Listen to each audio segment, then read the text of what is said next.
안녕하세요, 훈민입니다. 이제 네덜란드 온지가 중요한 게 아니라 이제 곧 네덜란드 떠나네요. 벌써 이제 한 달 정도 남은 것 같고, 지금 오늘 날짜는 11월 20일이고요 저는 1월 5일 날 네덜란드를 뜹니다.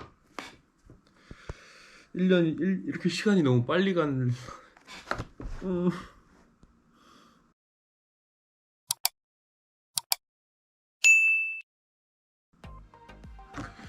1월 5일날 이제 한국으로 돌아갑니다. 시간이 정말 빠르네요. 진짜 빨라요. 이번에 말씀드리고 싶은 건 다름이 아니라, 작년에 네덜란드 워킹홀리데이를 준비하면서 한국에서 어떤 서류를 준비했고, 그리고 네덜란드 도착해서 어떻게 했고, 그다음에 언제부터 일을 시작할 수 있었는지, 이거를 한번 순서대로 말씀을 한번 드려볼까 해요. 23년도 워킹홀리데이를 준비하시는 분들을 위해서 한번 말씀을 드려볼까 합니다. 당연히 네덜란드 워킹홀리데이를 준비하신 많은 분들이 네이버 워홀 워킹홀리데이 인포센터 가입해가지고 거기 있는 그 어떤 분의 신청 절차를 보고 따라 하시는 것 같은데, 저도 그랬어요. 진짜 그분한테 너무 감사하게 생각하고, 그래서 저는 어떻게 했냐, 일단 그분 걸 보고 네이버 블로그도 많이 보고 그렇게 했다는 거 말씀드리고 싶고요. 가장 먼저 당연히 여권 사본, 뭐 여기 있는 거 읽자면 이메일 원본, 뭐 신청서 뭐 이런 게 있는데, 이런 파일처럼 하나씩 있잖아요.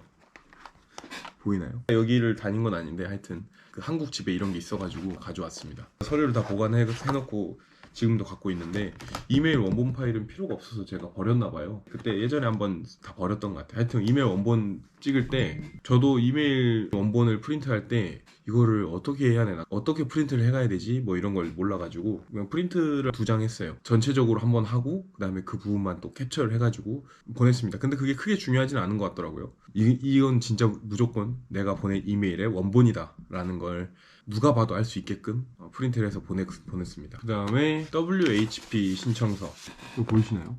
WHP 이거 신청서가 몇 장이야? 7장. 그 뭐 5장짜리 한 묶음, 2장짜리 뭐 결핵 검사를 알고 있는데, 이렇게 해서 7장 이거를 서류를 작성했었고요. 이거를 작성을 할 때 제 이름이랑 주민번호 앞자리, 그 유럽에서는 표기를 거꾸로 하더라고요. 제가 11월 25일생인데 25일 먼저 쓰고, 그러니까 일, 월, 년도 순으로 이렇게 썼습니다. 그래서 모든 페이지 7장 전부 이렇게 우측 상단에다가 다 기재를 했고요. 서류 작성하는 방법은 그 카페에 너무 자세하게 잘 나와 있더라고요. 그거 따라해서 썼어요, 저도. 그 다음에 가장 그 문제가, 기본 증명서랑 그 영문 가족 증명서를 뽑잖아요. 이거를 뭐 번역 공증을 하냐 마냐, 뭐 이게 너무 말이 많더라고요. 저 같은 경우는 기본 증명서, 기본 증명서를 일단 뽑아요. 전자가족관계 등록 시스템. 그러니까 뭐 인터넷에 그 기본 증명서 발급 방법 치면은 다 나오니까, 뽑은 다음에 공증 업체에다가 문의를 했습니다. 보시면 이렇게 법무법인 이데아 있죠. 그래서 제가 이건 파일철에다가 원본이라고 써놓은 거예요. 원본. 이렇게 서류를 받아가지고 이거를 사본으로 떴죠. 원본을 보내지 않고 복사본을 보냈습니다. 사본으로. 그러니까 기본 증명서는 원본을 발급받고 그 다음에 번역 공증을 했다. 그 다음에 가족관계 증명서, 영문 가족관계 증명서는 하여튼 영문으로 된 거죠. 이렇게 생긴 그거. 이거를 발급을 받고 그 다음에 인터넷에서 다 했어요. 이거는 집에서 발급이 다 되던데. 그 영문 가족관계 증명서는 그 법원 홈페이지 가가지고 뽑고, 아포스티유까지 거기서 바로 같이 뽑았습니다. 그러니까 인터넷에서 뽑을 수 있어요. 그건 그렇게 뽑아서 가시면 됩니다. 그리고 영문 은행 잔고 증명서, 잔액 증명하는, 저는 영문으로 뽑았어요. 주거래 은행 가가지고 잔고 증명서 뽑아달라고 하면은 2,000원인가 들었던 것 같아요. 그것도 복사 화분으로 갖고 여러 장 해놨는데 다 버려도 돼요. 쓸데없어. 그때 잔액이 얼마 있어야 되냐, 뭐 이거를 가지고 또 문제가 있었는데, 문제라기보다는 잔액이 얼마가 있어야 충분한가, 적당히 한 500만 원 정도 있으면 되지 않을까요? 저는 1,000만 원 있었어요. 저는 1,000만 원 갖고 왔었어요. 그래서 뭐 문제 안 되고, 이걸 확인하는 것 자체가, 저희 워홀러 같은 경우는 이제 1년 뒤에 다시 귀국을 해야 되는데, 이제 입국 심사할 때 그 리턴 티켓이 없으면은 심사관이 물어봐요. 왜 왔냐, 너 여행을 온 게 아니니까. 그래서 그거를 이제 설명을 해야 되는데, 이제 그 잔고증명서가 그 설명을 보충해주는 자료가 될 수 있겠죠. 너 그 비행기 돌아갈 티켓 살 돈은 있나? 뭐 그거를 확인한 그게 되지 않을까 싶습니다. 그러고 이력서는 뭐 저는 안 썼어요. 뭐 써야 되나? 뭐 써야지 하고 있었는데 막상 닥치기 전까지는 안 하더라고요. 그래가지고 이력서는 안 썼는데 일 구하기 직전에 썼던 것 같아요. 그다음에 그 유로로 현금을 가져와야 되는데 그래서 미리 한 4,500유로 정도는 현금을 준비해서 갔던 것 같은데 사실 처음에는 현지 카드를 개통하기 전이어가지고 현금을 쓸 일이 많았어요. 왜냐면 네덜란드 경우는 진짜 이상하게 마스터카드, 그러니까 우리 흔히 쓰는 마스터카드가 안 돼요. 그러니까 되는 곳이 별로 없어요. 그러니까 우리 흔히 집 앞에 있는 마트나 이런 데는 거의 다 마에스트로 카드나 비자 카드를 쓰더라고. 근데 비자 카드도 안 된다는 것 같은데. 하여튼 얘네들 은행은 마에스트로 카드가 기본이더라고요. 그래서 제가 가지고 있는 마스터 카드는 쓸 수가 없어요. 카드를 발급받기 전까지는 현금을 많이 썼습니다. 그래가지고 현금을 많이 뽑았는데 그 현금이 꼭 필요한 이유가 비자 발급 비용을 내야 돼요.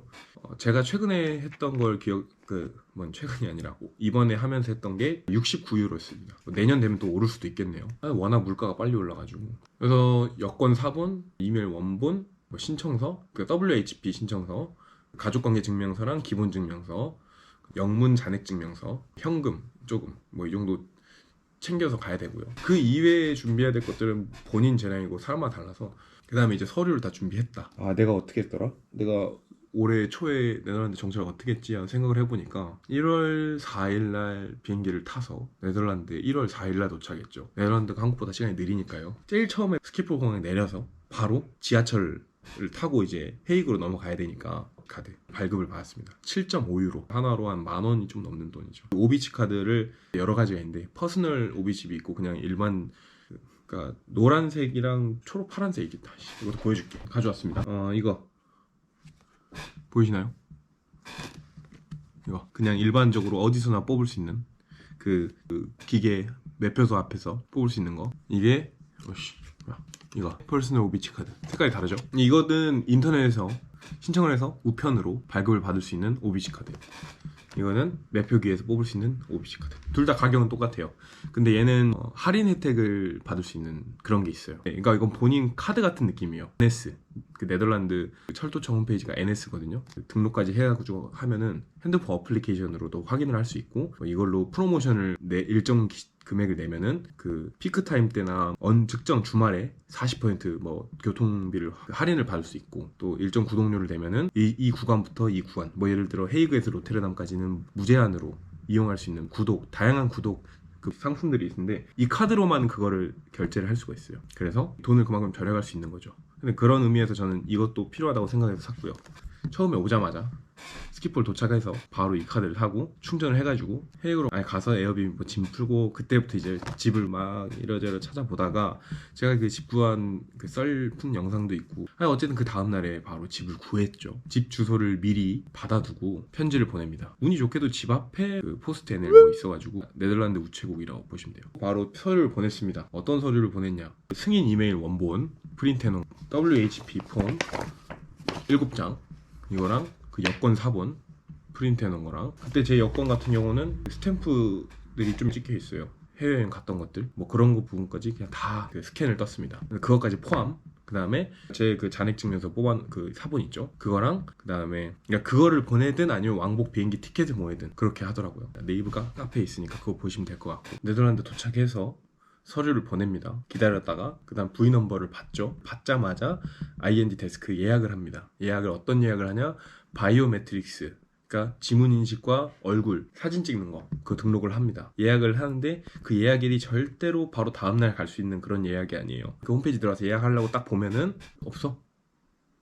일주일 뒤에 갈 수 있는 것도 없어. 어떻게 하냐, 저 같은 경우는 2-3주 뒤에 있는 거예요. 이거 어떡하지 하고 이제 쭉 찾아보니까 IND 예약 같은 경우가 주기적으로 빠진대요. 어떤 사람이 예약을 해놓고 시간이 안 돼서 못 갈 것 같으면 그 예약을 다시 취소한다는 거죠. 그럼 그 취소하는 공석이 있으면 확인해가지고 그 사이에 빠르게 예약을 한다는 거죠. 그런 식으로 해서 예약을 최대한 빨리 잡는 게 좀 더 빨리 정착을 하는데도 이롭죠. 그런 식으로 눈팅을 계속 하는 거예요. IND 들락날락 하면서 계속 새로 고침도 눌러보고 그러다 보면은 공석이 딱 뜹니다. 저 같은 경우는 그 다음 주에 떴어요. 예약을 잡아놓고 IND를 갔죠. 가서 지문 등록하고 얼굴 사진 찍고 그때 간 김에 비자 신청 비용까지 그냥 같이 내버렸어요. 그때 돌아와서 일을 바로 할 수가 없거든요. 그 레지던트 퍼밋을 받지 않은 상태이기도 하고. 근데 그 받기까지 시간이 오래 걸리니까 그 사이에 일을 할 수 있는 방법이 있더라고요. 엔돌스먼트를 그 발급을 받으면은 이민성에서 일을 할 수 있는 임시적으로 권한을 주는 거예요. 얘는 일을 시켜도 된다. 임시적으로 인증을 해주는 스티커 같은 건데 제 여권에 부착이 되는 거거든요. 어쨌든 저는 그 스티커를 또 발급받으러, 그러니까 빨리 일을 하고 싶었기 때문에 그 스티커를 발급을 받기 위해서 또 예약을 합니다. 예약을 해서 엔돌스먼트 스티커까지 받았습니다. 이제 그걸 받고 나서부터 CV를 열심히 쓰고 면접도 보러 다니고 막 그랬던 것 같아요. 그렇게 해서 일을 구했었는데 뭐 결국에는 엔돌스먼트 스티커가 있으면 일을 할 수 있는데 그 임시직으로 이렇게 편성이 돼가지고, 근데 뭐 일은 해서 급여를, 그 사이에 제가 이미 통장도 바로 개설을 했어요. 제가 쓰는 벙크 라는, 이게 정식 은행이 아니라 우리나라로 치면 카카오뱅크 같은 거예요. 발급받기도 쉽고 실물 카드도 우편으로 받을 수 있고 온라인으로 설정이 가능하기 때문에 은행을 개설을 해가지고 이제 바로 월급도 그걸로 받을 수 있었죠. 어쨌든 엔돌스 스티커를 받고 2월 14일부터 일을 시작했어요. 저는 엔돌스먼트 카드로 들어간 거기 때문에 임시직인 거죠. 자, 여권 스티커를 찾아봅시다. 이 번호가 중요한 건지 모르겠어. 일단 가려봅시다. 이런 식으로 받아요. 이런 스티커를 이렇게 딱 부착을 해주거든요. 근데 여기 밑에 보면 날짜가 있어요. 4월 7일까지. 그러니까 그 엔도스먼트 카드를 받으면은 받고 나서 2개월인 것 같아요. 그죠? 2달까지만 임시로 그 유효되는 스티커인 것 같아요. 취직을 했을 때 그 매니저가 저한테 너 이때까지만 일을 할 수 있는데 이전에 거주 허가증 이거를 빨리 증명을 해라 그러더라고요. 그래서 제가 말했죠. 나 이거 메일 이미 받았고 3월 20 몇 일인가 그때 예약을 해가지고 챙겼었거든요. 그러니까 이때까지 보내주겠다 하니까 오케이 했고 이제 뭐 문제는 없었죠. 어쨌든 이제 엔도스먼트 스티커 받은 걸 다시 돌아갑시다. 스티커 받았어. 그 다음에 일을 했고 그 사이에 거주 등록을 하잖아요. 거주 등록을 할 때는 IND가 아니라 시청에다 전화를 해야 돼요. 저는 헤이그에 있었으니까 헤이그 시청에 전화를 해서 뚜루루뚜 거주 등록하는데 그 예약을 좀 하고 싶다. 그러니까 오케이 했어. 그래서 언제 올 수 있냐. 그래서 언제 하겠다. 그래서 메일 알려주고 내 메일로 그 연락을 달라. 며칠날 그 가면 되는지 몇 시까지인지 예약 확인 메일을 좀 보내달라. 다 알려줘요. 어떤 서류 가져오라고. 여권을 가져가고 가족관계증명서, 번역 공증받았던 기본 상세 기본증명서, 살고 있는 집에 대한 그 집계약서 들고, 그 집계약서가 되게 중요해요. 집계약서가 있어야지 거주 등록을 할 수 있어요. 그래서 제가 거주 등록이 늦었던 게 처음에 집 구하고 나서 걔네들이 집 계약서를 되게 늦게 줬어. 근데 집 계약서 받자마자 서류 다 낼 거 내고 그런 집에 돌아옵니다. 이 편지 오기를 또 겁나 기다려요. 와서 딱 봤어. 봤더니 뭐가 왔냐. BSN 거주 등록이 완료됐다. 헤이그 시청에서 너의 새 주소가 등록이 됐고 이제 그 거주 등록 번호가 있어야지 은행 계좌 개설이 원활하게 되는 것 같아요. 제가 그 우리나라로 치면 뭐 1금융권 같은 거 있잖아요. 네덜란드도 당연히 있는데 거기 애들은 되게 서류가 복잡하고 하여튼 가입하기가 되게 까다로워가지고 그냥 그 카카오뱅크, 네덜란드 카카오뱅크 같은 벙크를 썼는데 되게 간편하고 빨라요. 제가 BSN 넘버가 없으니까 그 은행 쓰는데 뭔가 계속 알림이 뜨더라고. 이거 빨리 등록하라고. 이 번호 빨리 등록해야지만 원활하게 사용이 되고 정상적으로 등록이 된다. 하여튼 그래가지고 이 BSN 넘버를 받고 어플에 들어가가지고 BSN 넘버 딱 치니까 이제 된 거죠. 그 우리나라로 치면 그 주민등록 번호라고 생각하시면 될 것 같아요. 그렇게 받고 이제 좀 겁나 기다립니다. 뭘 기다리냐. 레지던트 퍼밋. 이제 너의 거주 허가가 완전히 끝났다라는 메일을 받을 때까지 기다려야 돼요. 이 거주 허가 편지를 받고 또 이제 IND 예약을 해서 이제 실물 이 ID 카드를 받았죠. 실물 ID 카드. 이거를 받으면 이제 끝난 겁니다. 모든 정착이 다 끝났죠. 정착이라기보다는 이제 네덜란드 거주 허가가 완전히 다 끝난 거죠. 아주 오래 걸렸습니다. 1월 4일에 도착해서 3월 23일에 끝났으니까 1월 썼지, 2월 썼지, 거의 2달 반 정도 걸렸다고 보시면 돼요. 저는 그랬는데 어떤 분들은 더 빨리빨리 진행을 할 수도 있겠죠. 저 같은 경우는 그랬어요. 그 다음에 여기 보시면 이제 뜨죠.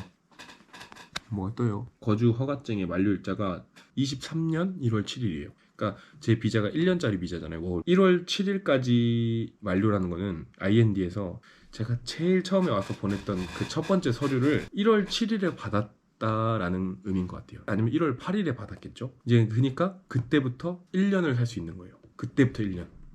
이해돼요?